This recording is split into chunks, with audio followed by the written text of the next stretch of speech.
मयूरभंज जिला ठाकुरमुंडा ब्लॉकर नूतन प्रतिष्ठा होइतिबा धातकिडिहा ग्राम पंचायत कार्यालय गृह प्रतिष्ठा को नहीं विवाद लगी रही। गोड़भंगा ग्राम ग्राम पंचायत कार्यालय प्रतिष्ठा कराजिबारु गोड़भंगा ग्रामवासी सोमवार दिन बीडीओ जरिया एक दाबीपत्र जिलापाल निकट को प्रदान कर ग्रामवासी मानक अभियोग अनुଯାयी दीर्घ 8 वर्ष हेब नूतन भाव में धातकिडिहा ग्राम पंचायत घोषणा होइछि।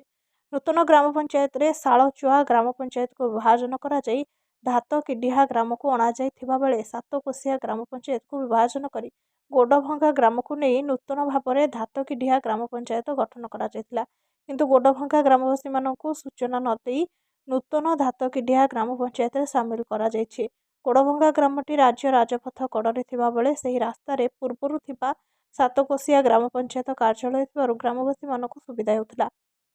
एबे सेमाने सामिल होइथिबा नूतन ग्राम पंचायत कार्यालय जंगल भितरे थिबा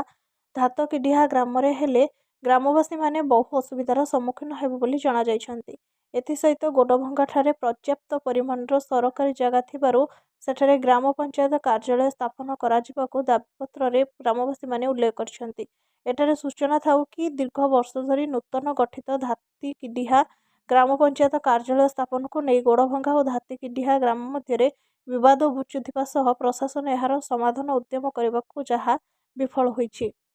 ठाकुरमुंडार लक्ष्मीनारायण राउतरायଙ୍କ report Odisha news TV live. गोड़भंगार मो लक्ष्मीप्रिया राय गोड़भंगार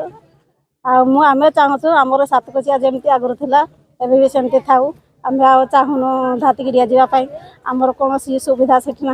गाड़ी ना कि कौन आमर आग को जावाई कौन असुविधा नथिले भी आम से चाहूनु आम से जावाई आमर आगुरी जो सातकोशिया सेमती सातकोशिया रही सातकोशिया आगे आम गाड़ी सुविधा थिला आम आसी जापु जी हेले भी निजर सुविधा गाड़ी देखिकी सातकोशिया आम आगुरी पंचायत थिला पंचायत आम आगुरी निजे भी गाड़ी करके भी आसी पार्थलु आ बर्तमान पंचायत धातकिडिहा हेले आम चाहूनु धातकिडिहा से आमर सेठी मन ना माने आम से जीवार इच्छा ना से आम जीवु ना आम चाहूँ हेब 7 किलोमीटर से भितर रही से आम जंगल को जावाई चाहूँ और रास्तार बाघ भालू दुनिया बाहर छुआ पिला माँ मैंने समस्त कहार इच्छा ना आ मोर भी इच्छा ना मुझे चाहूनी जावाई आम सातकोशिया ही थी सातकोशिया ही आसू जो नना जो कथा कहीकि गले मुझे चाहूँगी तेरे सी जंगल भितर को ये माँ मौसी कि बुढ़ा बुढ़ी से भत्ता आणवे केमती चाउल आणवे केमती सेमती गाड़ी भी सुविधा किसी ना एणु आम चाहूँ आमर सातकोशिया अच्छी माने आमको गाड़ी सुविधा अच्छी माँ भौणी मैंने जापर हठात हेल्ले भी जापर जाकि आसी भी पारे किंतु धातकिडिहा को से जापरेनि कि आसवा सुविधा ना बाघ भालू भी अच्छी आ गाड़ीर भी मेन कथा सुविधा ना एणु आम चाहूँ आमर सातकोशिया थिला से ही रो आमर आपत्ति एतिकी आ किछि नै। मो प्राणबंधु दास आउ सातकोशिया ग्राम पंचायत प्रथम आम थिलु आम घर गोड़भंगा जितेबाला धातकिडिहा नुआ ग्राम पंचायत है आमको न जन से जोर जबरदस्ती आमको नहीं धातकिडिहा ग्राम पंचायत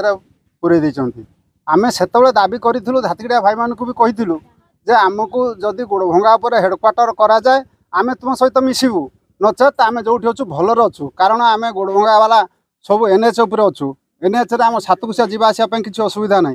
आम से जिनसा प्रथम दाबी कर आसचु किंतु प्रशासन आमर दाबी कौन दिन शुणुना जितेबाला न शुणिले बाध्य कर उच्च न्यायालय आम आश्रय नेलु सी भी आम कथा कहीं बुझिले नहीं आमर वर्तमान दाबी विधायक को आम दायीपत्र देचु आज बीडीओ सार को भी दबु जिलापाल को दबु समस्त को भेटिकी आज जीव गाँव सब माँ भौणी मैंने आमर गोटे दाबी आम जो थिलु सेठार रखा जाऊ सातकोशिया आमर बहुत भल थिला सातकोशिया को आमको बहुत सुविधा अच्छी आम कहीं जंगल भितर को जीवु सातकोशियाटा हूँ हेडक्वार्टर पर सुविधा ये धरतु ब्लॉक को आसबू कि कोर्ट कचेरी जो जीव आम सातकोशिया देकी आसबू ना धातकिडिहा भाई मैंने कौटिक आसबे से गोड़भंगा रास्ता देकी तो आसबे ना रास्ता कौटी आमको जदि आम जंगल भितर जावाटा आमको पसंद आसुनी तेणु आमर से गोटे दाबी आम जो अच्छु आम भलर अच्छु आमको सातकोशिया को दि जाऊ।